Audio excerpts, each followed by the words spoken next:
Picking the right vertical niche or industry to work with could be the most important thing you do in your drop servicing business. It could mean the difference between making $0 and having a 6 figures plus per year business. So in this video, I'm gonna talk to you about the 3 must-have keys to picking a great and solid vertical niche.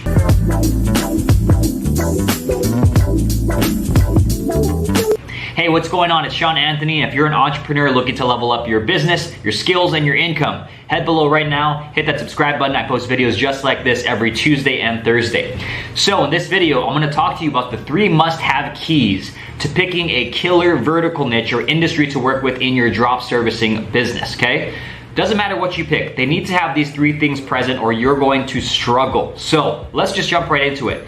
Number 1 is they need to be clearly defined and identifiable. Now, what do I mean by that? Well, when you look at people in the niche, you need to be able to say, that's an accountant, or that's a plumber, or that is a financial advisor, or that is a home remodeler, right? So you need to be able to look at people in the niche and clearly identify them and be able to point them out, okay? That's number 1. Number 2 is they need to be accessible to you. So the decision maker, the person who will actually pay you the money for your service, you need to be able to contact them, right? Whether it's Facebook, LinkedIn, email, phone call. It can't be like some big enterprise company where it's gonna take you 5, 6, 7 people to get to the person who's gonna be able to pay you. So you should be able to access the actual decision maker or the owner of the business, right?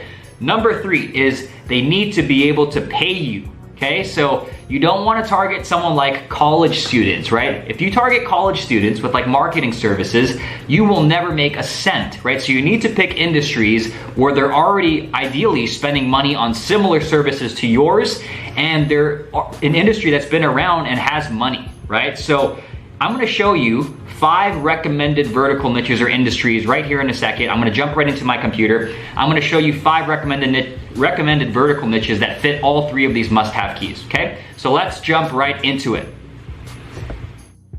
All right, you guys know the drill. I'm here in my Google Doc, and I'm going to walk you through my 5 recommended vertical niches or industries that you can get into if you're starting a drop servicing business, right? So these are in no particular order, but they all fit the 3 must-have keys that I talked about.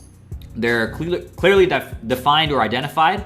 They are accessible to you, right? Decision maker, you can get a hold of them through one of the channels like Facebook, Instagram, LinkedIn, email, phone calls. They're accessible to you because they need to be able to pay you money, right? Which leads us to number 3, which is, do they have the money to pay you, and are they already spending money on similar types of services, okay? So all 5 of these industries that I'm gonna go through here fit those 3 keys. So let's jump right into it.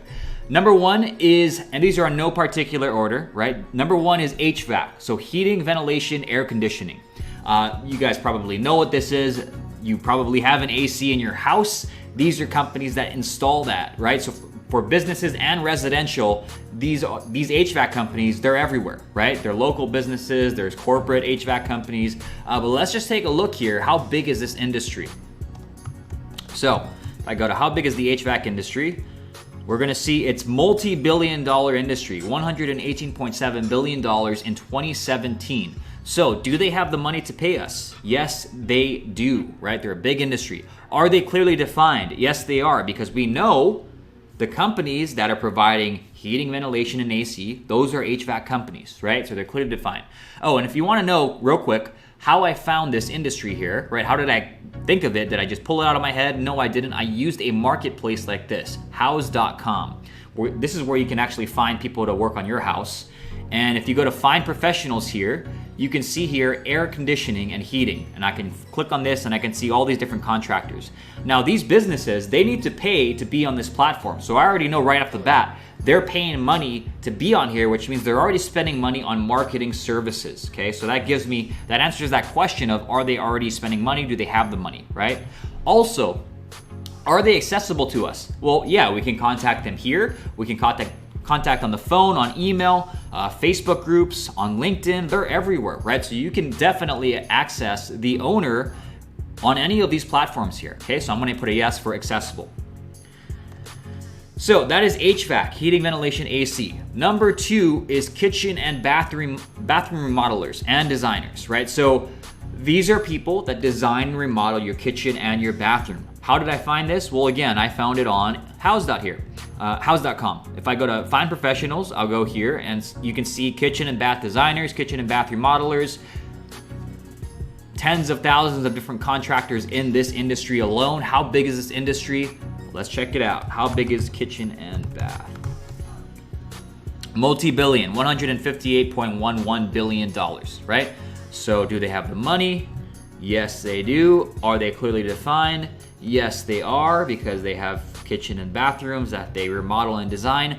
Are they accessible? Yes, the same platforms. You can contact them on Houzz, phone call, email, Facebook, LinkedIn, all these platforms, you can get a hold of them.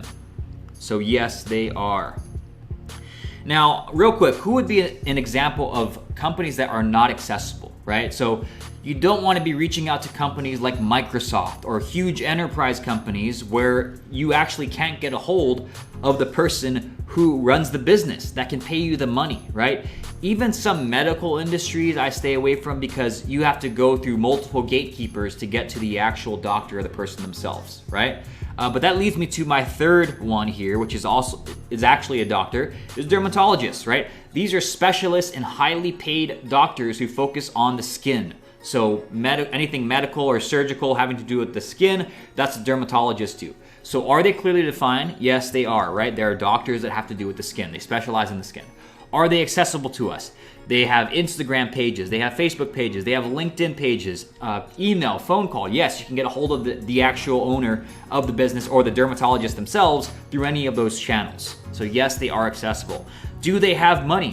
Let's see how much they get paid. So salary of dermatologists, 400,000 or so, right? So they're highly paid doctors. I think a regular general practitioner makes around 100-something thousand a year, $400,000 a year, and they usually have some type of clinic that they work in, that they own and they operate, and so they have multiple people in the business, right? They need to grow their practice or their clinic. So dermatologists, yes, they do have money as well, and they're spending money on Facebook ads and similar marketing services, social media marketing and branding as well, okay?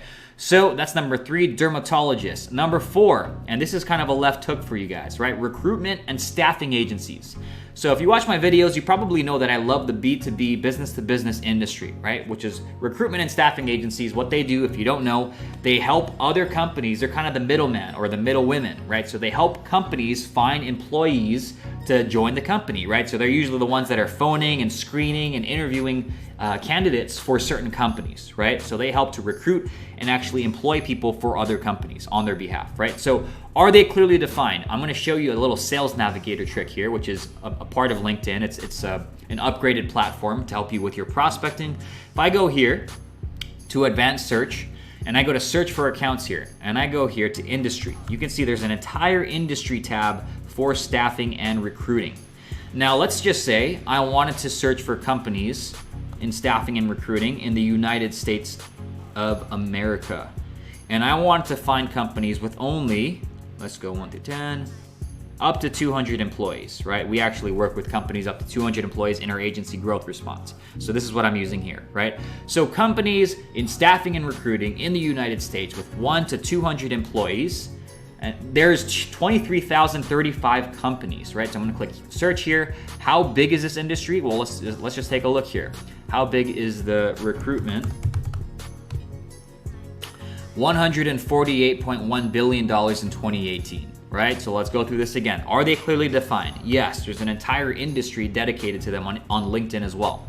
Are they accessible? We can absolutely access them on LinkedIn. We can probably send them an email. I'm sure you've gotten recruitment emails before if you're looking for a job. But yes, we can access them, right? Do they have money to pay us? Well, you just saw it's a multi-billion-dollar industry, right? $148 billion. So yes, they have the money to pay you. And yes, they're spending money on marketing services themselves to grow their staffing agencies, their recruitment agencies, okay? Now, lastly, number 5, this is also a B2B industry. It's a newer industry, but it's up and coming. I'm actually looking and going to this industry myself, which is the e-learning industry, right? These are companies that do online education, right? They sell different types of training and learning and education online away from the traditional university type of model, right? So e-learning companies, are they clearly defined? Again, if I go to Sales Navigator here, I can see because they're B2B a lot of the time. I can go here, e-learning. There's an entire industry dedicated to e-learning. And right here in the United States, e-learning companies with 1 to 200 employees, there's 11,216 of them. If I click search, you can see all these companies here, right? Like all these companies, different pages and pages and pages of them. These are all e-learning companies that I can reach out to, right? So how big is this industry? Let's check it out. How big is the e-learning industry? It was estimated over $165 billion in 2015. So yes, they have money. Are they clearly defined? Yes, they're companies that do online education. Are they accessible to us? Yes, I can get a hold of them through probably cold email and also LinkedIn, like you just saw here, okay? So these are 5 companies, 5 vertical niches or industries that I would recommend or that I would consider getting into that fit the 3 keys that I talked about, right? Are they clearly defined and identifiable? Are they accessible to us? Do they have the money to pay us? And are they already spending money on similar services? All 5 of these fit that, right? So HVAC, number 1. Number 2 is kitchen and bathroom remodelers and designers. Number 3 is dermatologists. Number 4 is recruitment and staffing agencies. And number 5 is e-learning companies, okay? So that's it for this video. I hope this was helpful to get the brain juices flowing here. I will link to on the side here, I did a previous video on drop servicing and 7 recommended services that you could provide to maybe any of these companies here, right? So I'll link to those videos over here. I'm not really sure it's gonna show up, but yeah, I hope this was helpful for you guys. If you like this, make sure you give this video a like below. Comment with any questions and concerns that you have, and let me know what you want to see in the next video. Okay, I want to help you guys out, I want to provide value, and I'm only going to know how to do that if you let me know what you want to see. Okay, so again, I hope this was helpful for you guys. Make sure you check out the related videos here, and take care. I'll see you in the next video.